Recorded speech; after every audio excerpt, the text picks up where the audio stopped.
They thought you were predictable. They thought silence meant submission, that your stillness was a lack of strategy. You let them believe it. Every misread smirk, every misunderstood nod, every moment they assumed they had the upper hand. What they didn't understand is that you were watching, studying, calculating the tempo of their arrogance. You weren't reacting. You were building architecture. Behind your still gaze, a system was forming, a quiet orchestration of psychological tripwires and misdirections. While they were scrambling to be seen, you were scripting outcomes. You weren't the audience. They were the puppets. And the revelation? It came too late. They spent their time trying to position you beneath them, beside them, in competition, but never above, never the architect, because ego blinds. And when someone believes they're the smartest in the room, they stop seeing what's beneath their own feet. That's where you lived, in the blind spot, the overlooked, underestimated angle. You spoke less, so they assumed less. But in reality, every word they said became data, every action a tell. They revealed themselves while thinking they were in control. But power isn't noise. Power is influence without visibility, and influence is what you mastered, while they mistook your quiet for compliance. They just realized, now, after the pieces already moved, after the room turned cold, after their leverage evaporated and the weight of your silence began to feel intentional. They looked back at all the decisions, the conversations, the timing, and suddenly the pattern became too sharp to ignore. You didn't stumble into victory. You built it beneath their feet. You planted ideas they thought were their own. You redirected conflicts they thought they were managing. You allowed just enough ego in the room to keep them oblivious. And when it came crashing down, they had no clue how. But you did. You see, the mind loves certainty. Toxic minds even more so. They depend on clarity, not to understand, but to control. You offered ambiguity, not to confuse, but to disarm. They couldn't plan against what they couldn't predict. That's why you stayed still. That's why you watched. Every chess piece moved without touching the board. You changed the temperature, not the surface. They underestimated you because you never played loud, but control isn't loud. It's invisible pressure. And now, in hindsight, they see the subtle shifts, the strange coincidences, the moments you conceded that led them directly to collapse. Their ego wrote checks. You held the pen. Their tantrums signaled desperation. You stayed silent because silence isn't retreat. It's a scalpel. And now the incision is clear. You didn't react when they pushed. You let them exhaust themselves. Because when someone believes they're in control, they expose themselves in full. You just had to wait. And you did. With monstrous patience. With villainous precision. You weren't interested in being seen. You were building consequence. And consequence doesn't ask for permission. It arrives without warning. Now, the strings are in their face. Tangled, tight, and traced directly back to you. It's funny how revelation becomes ruin. They aren't afraid of you. They're afraid of the fact that you were always 10 moves ahead, that their alliances were unstable because you predicted them, that their strategies failed because you let them think they succeeded. You didn't need to shout your intelligence. You turned theirs against them, like judo for the soul. You used the weight of their overconfidence as leverage, and now they sit stunned. Not by the outcome, but by the realization that it was never their game, it was yours. And they were pieces. The beauty of power is in its silence. Noise is a distraction. Real dominance happens in silence so thick, it rewrites memory. Now they're replaying everything. The moments they felt superior, the times they laughed, the way they dismissed your presence as unthreatening. It all looks different now, tainted, hollow. Because retroactive clarity is psychological warfare. They feel outmaneuvered, even in hindsight, and that's the genius. You didn't just win, you made them doubt the past. You rewrote the narrative after it unfolded. That's not influence. That's ownership. You didn't manipulate them. You exposed them by letting them behave unguarded. A puppet doesn't realize it's a puppet until the strings are gone. But you never let go. You just stopped hiding. And now they see the wires. See how every move they made was in response to your lack of movement. Every conclusion they drew was based on what you allowed them to see.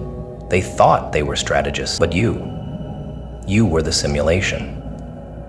And they performed exactly as predicted. They believed they could outplay you with volume. That dominance came from declaring outcomes. But you don't declare, you detonate, quietly, deliberately, and now the explosion is in their mind, not external, internal. Collapse is the deepest form of defeat, because no one can fix what they don't understand. You didn't destroy their plans, you dismantled their belief in their ability to plan. You didn't kill their momentum, you erased their sense of authorship. Now every move they make feels borrowed, unoriginal, because deep down, they fear you wrote it first. You know what they never tell you? That the pain you keep hiding has a deadline? That the universe, quiet and watching, keeps tabs on the damage you refuse to acknowledge?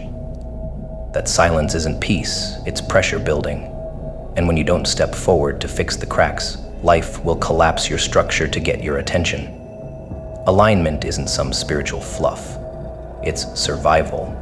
A conscious self-surgery done while you still have the hands to hold the blade. If you delay, life becomes the surgeon. And trust me, life doesn't operate with anesthesia.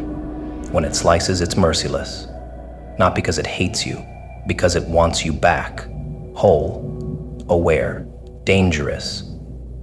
And your sixth sense, your intuitive weapon, can't be built in chaos. You refuse to clean. You keep meeting the same people. You keep ending up in the same cycles. That's not coincidence. That's a pattern screaming for resolution. You're not cursed.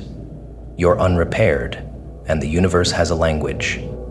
It doesn't shout, it repeats, louder, more painful, more undeniable. You don't get to run from your broken pieces forever. They follow. They distort your lens. They sabotage your judgment. You keep inviting toxicity not because you're weak, but because you're unaware of what you're mirroring. And until you confront it, tear out the infected roots, you'll keep calling it fate. But it's not fate. It's a warning system. You've muted. You want that sixth sense? That predator's edge? It doesn't arrive in calm. It's forged through brutal self-confrontation. You need to sit with the version of you that let manipulators in, that ignored the gut feelings, that prioritized comfort over clarity, that accepted crumbs and called it care. Sixth sense isn't magic, it's pattern recognition. But you can't recognize patterns you've normalized. You want intuition? Earn it.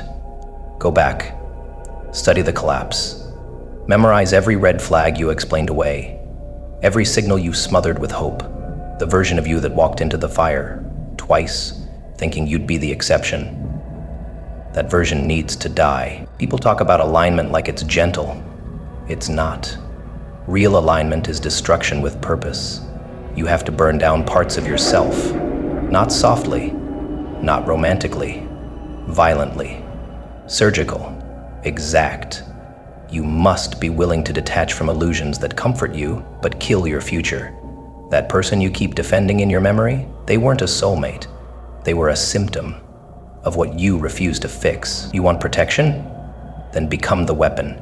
Forge your sixth sense by becoming unfoolable.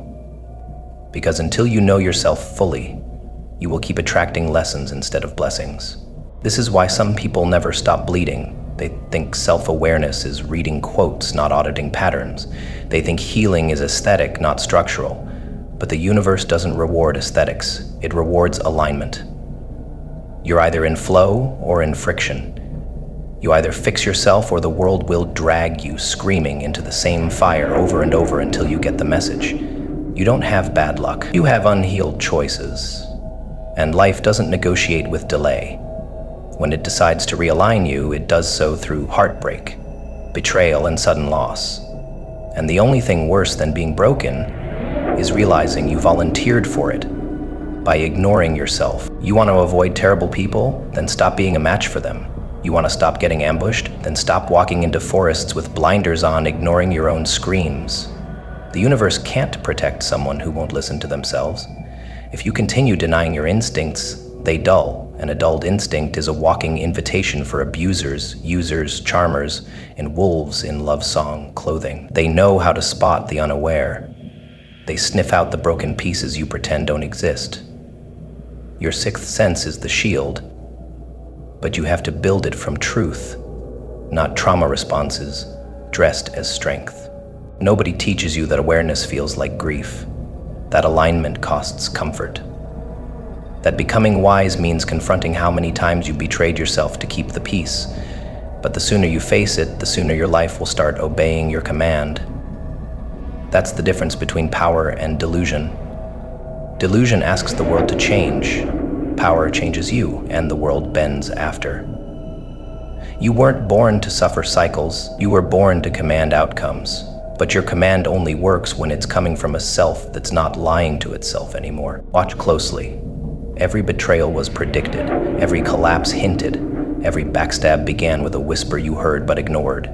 You thought you were being compassionate, but you were being complicit with your own undoing. That's what makes alignment brutal. It forces you to accept that much of your pain was permitted, and once you see it, you lose all excuses. That's when the shift begins. You stop begging for loyalty. You become the consequence of disloyalty. You stop hoping people treat you better. You cut the ones who don't without blinking. Fixing yourself means becoming cold enough to prioritize your peace, but sharp enough to detect deception in a handshake. You stop giving endless chances. You start giving warnings by presence alone. You become dangerous to the wrong crowd and divine to the right one. That's what the universe has been trying to push you toward this whole time. Not safety, but sovereignty. And if you keep refusing it, the universe will destroy everything comfortable in your life until the only thing left is truth. To align yourself, not for aesthetics, not for clout, for survival. You are either the storm or the shelter, and if you don't decide soon, life will decide for you, and it won't be gentle about it. You were born with an inner compass, but it doesn't function in denial. If you want that sixth sense, if you want to see through lies, dodge destruction, command rooms, then earn it. Fix your damn pieces, because the next version of you doesn't walk, they warn, by breathing. And the only path to that version is through the fire of radical self-honesty. You don't get to skip it. You either burn by your hand or by the universe's.